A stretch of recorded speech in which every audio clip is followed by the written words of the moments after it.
Welcome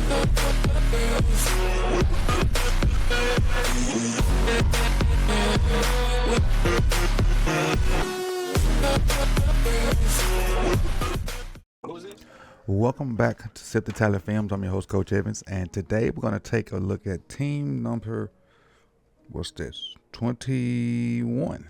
Actually, team number 21 should have been somebody, but because of the moves made yesterday, and remember I tell you how tight it is, a position group can move you up or down, that team that was supposed to be today moved up. And luckily it happened today before I put the episode out. So now the readjusted list, I got the new team. But let's recap team 22, which was the Jaguars. And it didn't affect any teams below them, luckily. So I don't have to change none of that. But team 22 was the Jaguars. And then the position groups for the Jaguars, quarterback was 16, running back 26, wide receiver room 26, tight end 12, offensive line 26, defensive line age group 22, linebackers 4, cornerbacks 9, and then safety 28. Now, looking at today's number 21 team. Complete overhaul. Complete. On paper, this team looks nothing like it did last year. I don't know if it translates to wins, but on paper, they definitely got better. And I would say they're one of the winners of the offseason. Team number 21 is the Chicago Bears. The Bears. Let's take a look at the rookies they got coming in to see how they added to their 2025 roster. All right, first round they drafted tight end Colson Loveland from Michigan. Second round, which I think is probably going to be their best rookie because he'll be in a position to maneuver between two other guys, is Luther Burden. Another second round pick is Ozzie Trapillo, offensive lineman from BC, and a third second round pick, Shamar Turner from Texas A&M. Fourth round, they got Ruben Hippolyte, linebacker from Maryland. Fifth round, Zah Frazier, cornerback from UTSA. Sixth round, Luke Newman, offensive guard from Michigan State. And then seventh round, Kylie Manaye, the running back from Rutgers. All right, let's transition into what they have offensively as a whole and see how I have it ranked. Caleb Williams is the quarterback. We all know Caleb had the hype coming out of USC, won a Heisman a couple years ago, and had a pretty rough first year. But the offensive line in front of him was atrocious. So I'm looking for a bounce back year for him with a rebuilt offensive line, and we'll talk about that in a minute. But they're looking for a jump in his play and also better coaching. Come to find out that he wasn't coached like he felt like he thought he should have been, even though he ain't saying those words. When you read between the lines and see different quotes, you understand that he wasn't getting coached as hard as he should have. Look at the running back room. They got DeAndre Swift, Roshan Johnson, Travis Homer in that room as well, and then the rookie Kyle Manaye from Rutgers. That's not a bad room. Swift's a okay back. He has his moments. He flashes. And if stuff blocked right, Swift can be pretty reliable. He was pretty good that year in Philadelphia.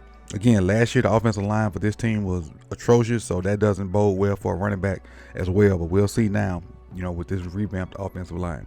The wide receiver room, DJ Moore, stud.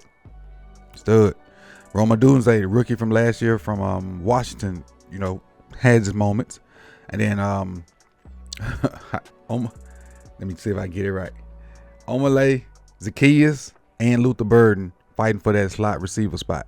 So I think Burden's going to get that spot, but right now Zacchaeus has it because of the seniority, but I still think Burden's going to get that slot receiver spot out of him. Tight end, I like their tight end room. They drafted Loveland in the first round. They still got Cole Kmet.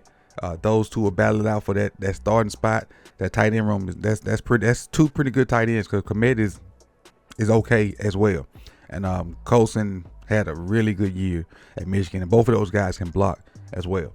But the revamping of this offensive unit is this offensive line. Just look at who they have up there. Braxton Jones, Joe Tooney, who was one of the better guards coming from Kansas City. Drew Dahlman, one of the better centers, came from the Falcons. Jonah Jackson reunites with his coach from Detroit. It was a good guard, and I want to say a Pro Bowler in Detroit, and then Darnell Wright as the other tackle. That's a really, really good offensive line. I'm really, really good offensive line. Like a complete flip from last year. Let's see how I have them ranked. Quarterback 24, running back 24, running back room 24, quarterback room 24, tight end room 32, wide receiver room 30, and then the offensive line I have second. And when I say it's a really good offensive line on paper, really, really good offensive line on paper. So if this offensive line plays up to the potential that they have on paper, they'll be really, really good and challenge for a playoff spot in the NFC. Not gonna say win the NFC North, because the NFC North is a really good division, but with this O-line, and if the quarterback can come into his own as a second-year quarterback, they should be pretty good. Let's go up to the defensive side. Defensively, their edge guys, Montez Sweat, who's my other edge? Dayo is my second edge, and you got Grady Jarrett and Javon Dexter in there as well. You also, as backups, you got Austin Booker, who I liked coming out last year. They drafted Shamar Turner this year as well. So you got a good rotation up front for them, and not bad. Not bad at all. Going to the linebacker room, this combination right here thought they were the best linebacker duo about 2 years ago, and they were talking smack saying they were better than the guys in San Francisco. They were better than two guys the Ravens had at that time, even though both of those groups have broken up, but they have underperformed completely. Both of them underperformed, and that's Tremaine Edwards and TJ Edwards. As a whole, in my opinion, they've underperformed. But let's go to the cornerback room.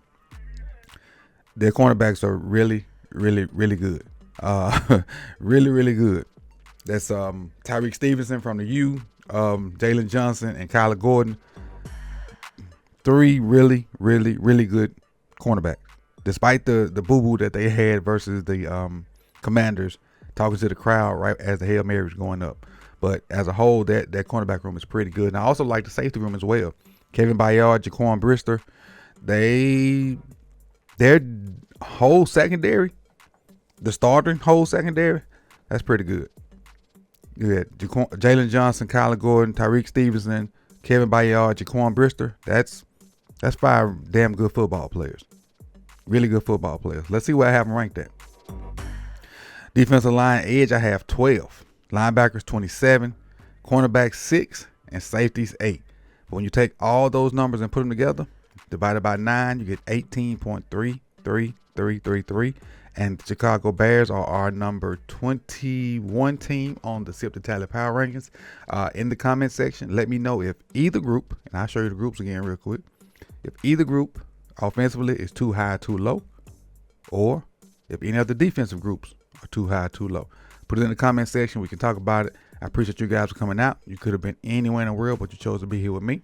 So like, comment, subscribe, hit that bell so you'll be notified when the rest of these videos drop, and share. And I'll see y'all tomorrow. Peace.